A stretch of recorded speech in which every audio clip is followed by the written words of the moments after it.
We now have a 3-minute brain burst. Hamish Cairns was one of the first speakers that we interviewed for TEDxBrisbane about a year ago. I liked him from the moment we met.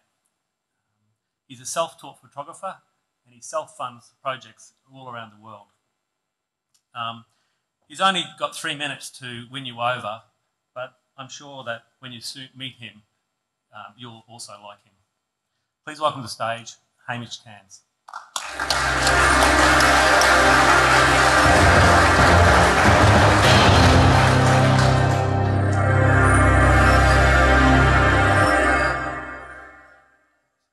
How's it going, all right?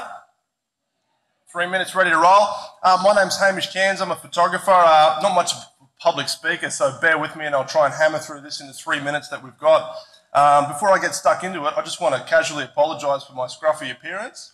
I can usually scrub up just a little better than this, but I'm trying to grow my beard back and I'm keeping the long hair because at the end of last year, I was lucky enough to start a long-term project in the northwest frontier of Pakistan. And as you know, probably half of you guys know, the Taliban control practically all of the north of Pakistan and all the tribal areas. So I'm trying to get my disguise back at the end of the year, although when you're on the ground amongst the real deal, it's not comforting at all, simply having a beard and a man dress. So this is just some stuff from Pakistan. But what I'd like to tell you about today is a project I started with a good friend of mine, Alex Dumaji, here in Australia, our own backyard. As a photographer, I've been lucky enough to travel to some amazing places and meet some amazing people, see the world how we all should have the opportunity to do this.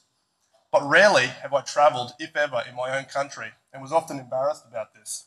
When asked overseas, what's it like in my country?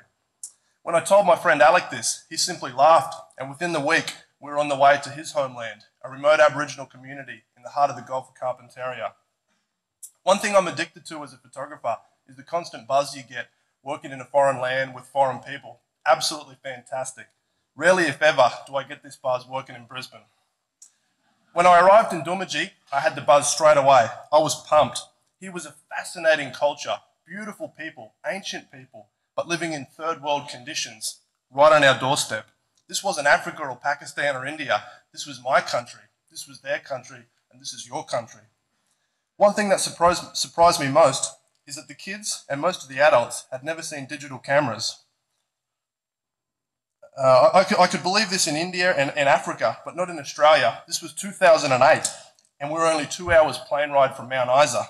Behind the times was an understatement. When I returned to Dumaji the next time, I brought with me 6 little cameras and began teaching the kids how to take pictures. It was an instant hit, and soon they were taking family portraits and daily life in the village. Over the last 2 years, I've been lucky enough to do about a dozen workshops in the Gulf, and last year in Pakistan, took the next step and tried to set up some correspondence between the kids in the frontier and the kids in Dumaji. Unfortunately, due to the military situation in the frontier, every school was shut, had been bombed by the Taliban, or was used to house refugees from fleeing the fighting. But what I did manage to do was set up the program with the Tibetan refugees living in India.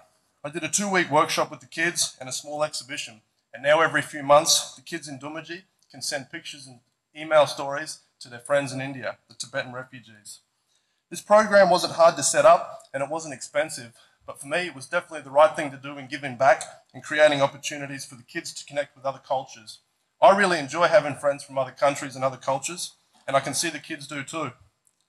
I'll be continuing the program when I head back to Pakistan later in the year, and wherever it is I head after that, and hopefully down the track we can put together a book for history's sake. My friends, the world is a global village, and we all need to make an effort to connect with others and realise we're in this journey together. Thanks for having me.